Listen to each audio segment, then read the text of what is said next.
Hi, everyone. Nadine Briggs here. Um, how happy are we to get rid of 2020? I'm just saying. Who's with me on that one? 2021, let's ring it in.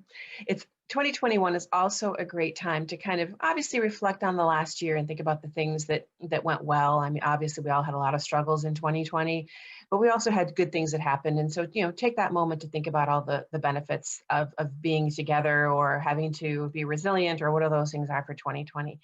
But what I wanted to talk about today was kind of getting that fresh start for 2020. For a lot of the kids that we work with, they tend to hold on to things that were negative. They'll hold grudges for a really, really long time. And so it's important to try to find a way to kind of get all that out of your system. The kids who really keep score and they keep track of all the wrongs that happened to them or all the slights that happened or the different kids that maybe weren't nice to them, and they're kind of keeping that scorecard all year long. That's a lot of like negativity that they're carrying around with them. And then especially if they keep bringing it up, I had a kid last night who was bringing up something that happened a year ago, and he's still mad about a way a kid interacted with him a year ago. And it's like, well, wow, that's a long time to hang on to something that really at the end of the day was not that big a deal, because I was there when it happened. And so it's those sorts of things we need to find a way to purge them from our systems. And there's a lot of different ways to do it. We call it grudge smudging. And you can certainly, go outside and put it in a snowball and throw it away, or you can take bubbles and blow them out in bubbles and that sort of thing.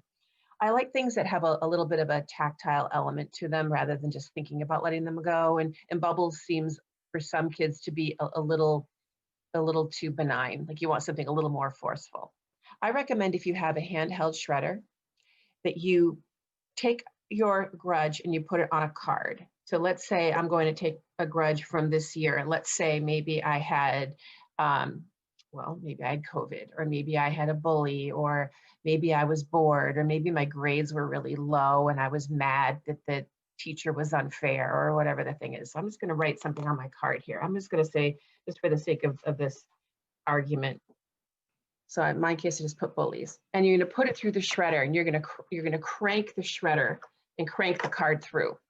And the physical activity of really cranking through that on the card and getting rid of that particular grudge, and you might end up with a whole big stack of them. You might have 20 different things that you need to grudge smudge for the year. But as you do that feeling of cranking it through the handheld shredder, and you can get these on Amazon, I can put the link below. It then once it's done and you see all the confetti in the bottom of the box, then that means that is done, that we're all done with that particular thing that happened to us. We're all done with that grudge. And that means we don't give it any more energy. So the next time it comes up, so like this incident that this boy last night kept bringing up about the boy from a year ago, it's like, you know what? That went through the shredder. We're all done with that. So now we don't give it any more energy, and then we're all done with it for 2021. So that literally means no more talking about that. It's in our rear view. It's in our past. So it's just one way. There's a lot of different ways to do this. I can add some other ideas in my blog if you want to visit my website. But this is one really great way to get rid of grudges and start fresh for 2021. So if you like this video and you found it helpful, please subscribe, and we'll see you next time.